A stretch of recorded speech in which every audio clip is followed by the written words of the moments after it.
नमस्कार, खबरों का पंचनामा देख रहे हैं आप। मैं हूं आपके साथ पूजा। हम लेकर आए हैं देश और दुनिया की 5 बड़ी खबरें जिस पे चर्चा के लिए मेरे साथ स्टूडियो में मौजूद हैं कैपिटल टीवी के editor in chief doctor Manish Kumar. Doctor साहब, बहुत बहुत स्वागत है आपका। धन्यवाद। सबसे पहले नजर हेडलाइंस पर। इजराइल दौरे पर जा रहे पीएम मोदी के स्वागत को बेताब इजराइल। नेतन्याहू ने कहा, ये पर्सनल फ्रेंडशिप भारत इजराइल संबंधों में जुड़ेगा नया अध्याय। ईरान से जंग की ओर बढ़ रहे ट्रंप, मिडिल ईस्ट में अमेरिका का जंगी बेड़ा। युद्ध की आहट के बीच इंडियन एम्बेसी ने भी नागरिकों को तुरंत ईरान छोड़ने को कहा। योगी आदित्यनाथ का सिंगापुर जापान दौरा, पहले ही दिन मिली बड़ी सफलता। यूनिवर्सल सक्सेस ग्रुप के साथ 6,650 करोड़ के 3 MOU साइन, 21,000 युवाओं को मिलेगा रोजगार। AI समिट में कांग्रेस के हंगामे पर दिल्ली पुलिस का एक्शन तेज। ग्वालियर से 5वीं आरोपी भी गिरफ्तार। यूथ कांग्रेस के नेशनल प्रेसिडेंट से भी पूछताछ। पॉक्सो एक्ट के तहत FIR दर्ज के बाद स्वामी अविमुक्तेश्वरानंद पर पुलिस की जांच तेज। गिरफ्तारी से राहत के लिए हाईकोर्ट का दरवाजा खटखटा सकते हैं अविमुक्तेश्वरानंद। खबरों की शुरुआत में सबसे पहले बात पीएम मोदी के इजराइल दौरे की। इजराइल और फिलिस्तीन के बीच जारी भीषण संघर्ष और वर्षों से चले आ रहे युद्ध के बीच प्रधानमंत्री नरेंद्र मोदी इजराइल दौरे पर जा रहे हैं। 25-26 फरवरी यानी 2 दिवसीय इजराइल दौरे पर पीएम मोदी रहेंगे। पीएम मोदी के दौरे को लेकर इजराइल के पीएम बेंजामिन नेतन्याहू काफी उत्साहित है। पीएम के दौरे से पहले नेतन्याहू ने कहा कि मोदी का स्वागत किसी ग्लोबल लीडर की तरह नहीं बल्कि एक पुराने दोस्त की तरह होने जा रहा है। इजरायली पीएम ने कहा कि मोदी और मेरा रिश्ता बेहद खास है। हम केवल 2 देशों के नेता नहीं बल्कि निजी दोस्त हैं। उन्होंने खुलासा किया कि दोनों नेता अक्सर फोन पर बात करते रहते हैं और एक दूसरे के सुझावों का सम्मान करते हैं। तो मोदी की यात्रा कई मायनों में अहम मानी जा रही है।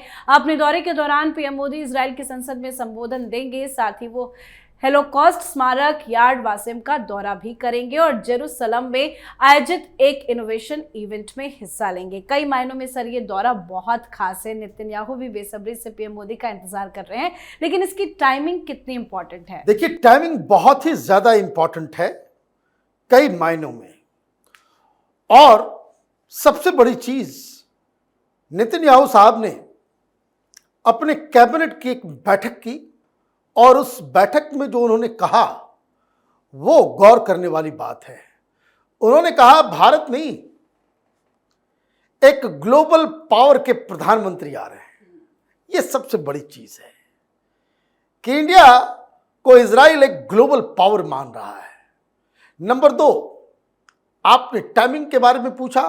पूरी दुनिया, अमेरिका, डोनाल्ड ट्रंप, पाकिस्तान, तुर्की, सऊदी अरब, पूरी दुनिया परेशान है कि गाजा पीस प्लान में आगे क्या होगा। पूरी दुनिया परेशान है कि कब ईरान के ऊपर हमला होगा, इजराइल और ईरान और अमेरिका और ईरान के बीच युद्ध शुरू होगा। और इन सब के बीच प्रधानमंत्री मोदी का ये दौरा होना अपने आप में बता रहा है कि भारत ने अपने साइड को चुन लिया है, अपने साइड को चुना है। और ये भी इस बैकग्राउंड में ये चीजें हो रही है कि जब 2 दिन पहले एक इंटरव्यू में अमेरिका के जो एम्बेसडर हैं, उन्होंने ये जो वेस्ट एशिया के अंदर इजराइल के जमीन के अधिकार के लेकर के एक बड़ा बयान दिया और इजरायली फॉरेन मिनिस्ट्री की तरफ से ये कहा गया कि तुर्की दुश्मन नंबर 2 है। जैसे ईरान खतरा है वैसे टर्की खतरा है, ये हिंदुस्तान का भी दुश्मन है। तो इस सारे बैकग्राउंड के अंदर प्रधानमंत्री मोदी वहां जा रहे हैं तो यहां राहुल गांधी के पेट में दर्द शुरू हो गया है। अभी वो गए नहीं, अभी से ही विरोध शुरू कर दिया है। ये मुस्लिम नेताओं ने, ये सेकुलर पार्टियों ने, वो मुसलमानों के वोट के चक्कर में वो नेशनल इंटरेस्ट को पीछे रखकर इस दौरे का विरोध करना शुरू कर चुके हैं। जी, अब बात ईरान अमेरिका के बीच बढ़ते तनाव की। अमेरिका ईरान पर किसी भी समय हमला कर सकता है। डोनाल्ड ट्रंप लगातार ईरान को युद्ध की धमकियां दे रहे हैं। ट्रंप ने ईरान के पास शक्तिशाली नौसेना बेड़ा भी तैनात कर दिया, जिसमें कई वॉरशिप और फाइटर जेट्स शामिल है। मिडिल ईस्ट में सभी अमेरिकी सैन्य ठिकानों पर मौजूद सैनिक भी अलर्ट मोड पर है। अब दोनों देशों के प्रतिनिधियों में 2 दौर की वार्ताएं भी हो चुकी है, लेकिन कोई फायदा नहीं हुआ। तीसरे दौर की बातचीत को लेकर भी सहमति बन गई है। दोनों देशों के प्रतिनिधियों के बीच में 27 फरवरी को स्विट्जरलैंड के जेनेवा में तीसरे दौर की वार्ता होगी। इसी बीच भारतीय दूतावास ने इस टेंशन के मद्देनजर रखते हुए ईरान में रह रहे अपने नागरिकों से देश छोड़ने की अपील कर दी है। क्या सर डोनाल्ड ट्रंप पूरी तरह से तैयार है युद्ध के लिए? देखिए, पूरी तरीके से क्या, वो युद्ध होना ही है। डोनाल्ड ट्रंप को अभी एक डायवर्जन चाहिए, क्योंकि उनकी पूरी की पूरी फॉरेन पॉलिसी वो नेस्तो नाबूद हो गई। आज खबर आ गया कि भाई अब आज रात से वो जो टैरिफ वो लगा रहे थे वो टैरिफ खत्म हो जाएगा। मतलब आपका जो सबसे बड़ा फॉरेन पॉलिसी का हथियार था वही फेल हो गया। तो आप तो डायवर्जन करेंगे ही, लेकिन डिप्लोमेसी एक अलग अंदाज में चलती है। कल कोई ये ना कहे कि ईरान पे आपने सीधे हमला कर दिया, डिप्लोमेसी को आपने चांस नहीं दिया। डोनाल्ड ट्रंप क्या कह रहे हैं? डोनाल्ड ट्रंप कह रहे हैं कि हमला नहीं करेंगे, लेकिन जिन तमाम लोगों ने विरोध प्रदर्शन किया, वैसे ईरान के अंदर में फिर से विरोध प्रदर्शन शुरू हो गए कि करीब 800-900 लोगों को फांसी की सजा सुना दी गई है, उसको आपको फांसी नहीं देना होगा।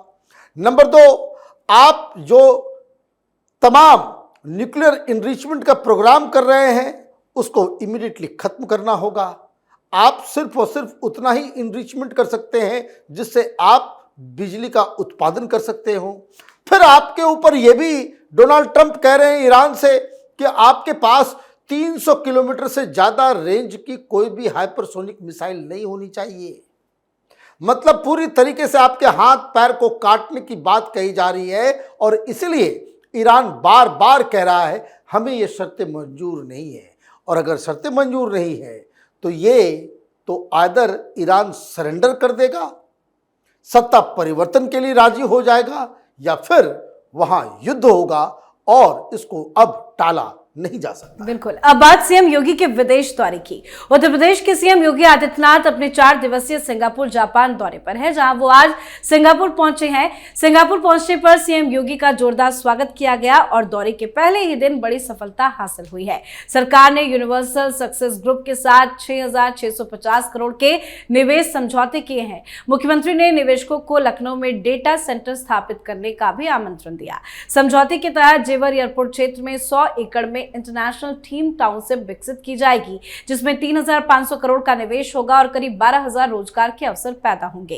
इसके अलावा कानपुर लखनऊ हाईवे पर 50 एकड़ में 650 करोड़ की लागत से लॉजिस्टिक्स पार्क बनाया जाएगा, जिससे 7,500 लोगों को रोजगार मिलेगा। वहीं नोएडा और ग्रेटर नोएडा में 2,500 करोड़ के निवेश से hyper scale data centre park स्थापित करने की योजना है। सरकार का कहना है कि इन समझौते से उत्तर प्रदेश में निवेश और रोजगार के नए अवसर खुलेंगे और प्रदेश ग्लोबल निवेशकों के लिए पसंदीदा गंतव्य के रूप में और मजबूत होगा। मतलब विदेश दौरे पर योगी आदित्यनाथ अपना परचम लहरा रहे हैं, साथ ही भगवा परिधान में सनातन संस्कृति की विदेश में अलग जगा रहे हैं। सर, योगी आदित्यनाथ का सिंगापुर जापान का दौरा, आज पहले ही दिन उन्होंने बहुत बड़ी सफलता हासिल की, चौके छक्के मार रहे हैं, और बताया ये जा रहा है कि सिंगापुर से कहीं ज्यादा बड़ा स्वागत और कहीं ज्यादा बड़ा निवेश वो जापान में होने वाला है।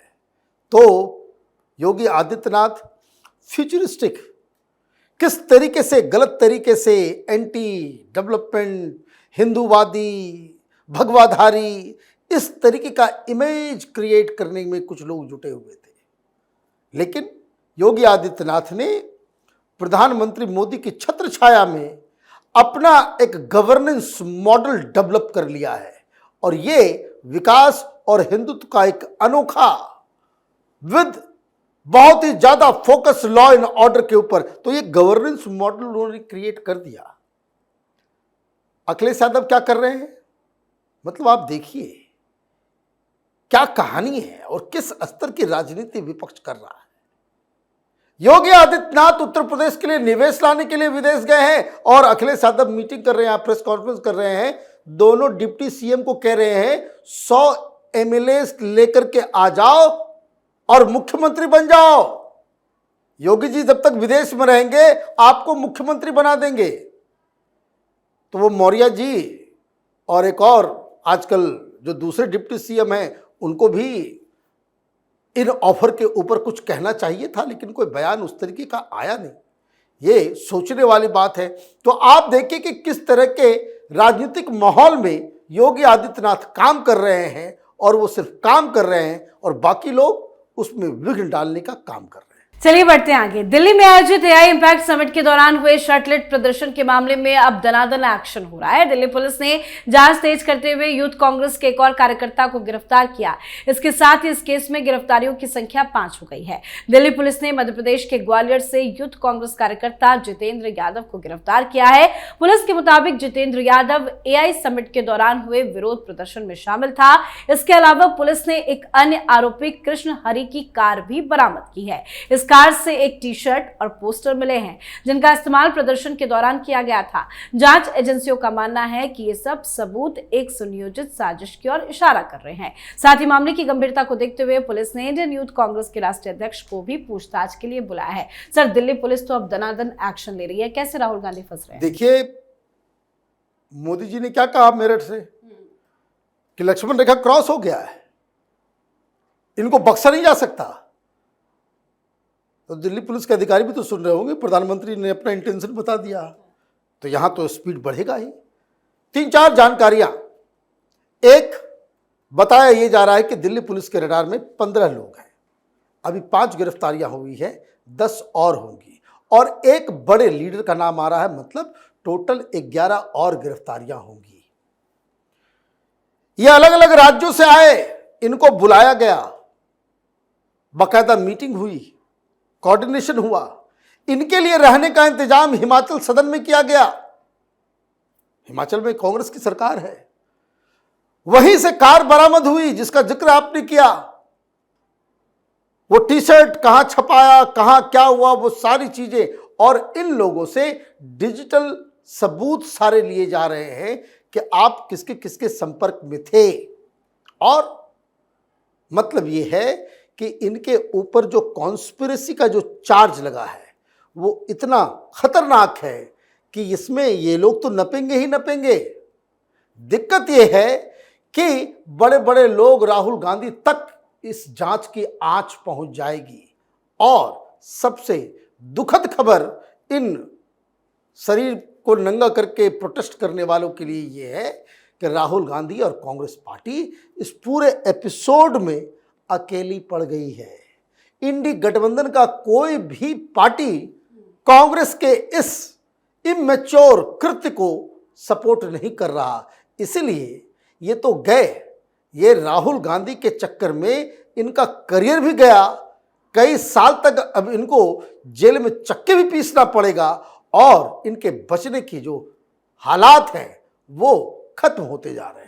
अब बात आज की आखिरी खबर की। प्रयागराज पुलिस की 5 सदस्यीय टीम ने स्वामी अभिमुक्तेश्वरानंद और उनके शिष्य के खिलाफ दर्ज यौन शोषण मामले की जांच शुरू कर दी है। डीसीपी मनीष कुमार सैंडल के नेतृत्व में गठित टीम शिकायतकर्ता आशुतोष ब्रह्मचारी और दोनों पीड़ित शिष्यों का बयान दर्ज करने के लिए पहुंची। पुलिस ने माघ मेला शिविर के उस स्थान का नक्शा भी तैयार किया जहां घटना हुई थी। फिलहाल पीड़ित पक्ष के लखनऊ में होने की सूचना के बीच पुलिस पहले उनका मेडिकल परीक्षण कराएगी और फिर साक्ष्य जुटाएगी। इसी बीच अभिमुक्तेश्वरानंद ने वाराणसी स्थित आश्रम में अपने वकीलों के साथ बैठक की है। इस दौरान उन्होंने मामले की कानूनी स्थिति पर चर्चा कर आगे की रणनीति पर सलाह लिया है। बताया जा रहा है कि गिरफ्तारी से राहत पाने के लिए वो हाईकोर्ट की मदद ले सकते हैं। सर, गिरफ्तारी की तो तलवार लटक रही है, लेकिन बताया जा रहा है कि गिरफ्तारी से राहत लेने के लिए वो हाईकोर्ट जाएंगे। क्या राहत मिल पाएगी अभिमुक्तेश्वरानंद? देखिए, ये इतना स्ट्रिंजेंट कानून है, इसमें हाई कोर्ट हो, सुप्रीम कोर्ट,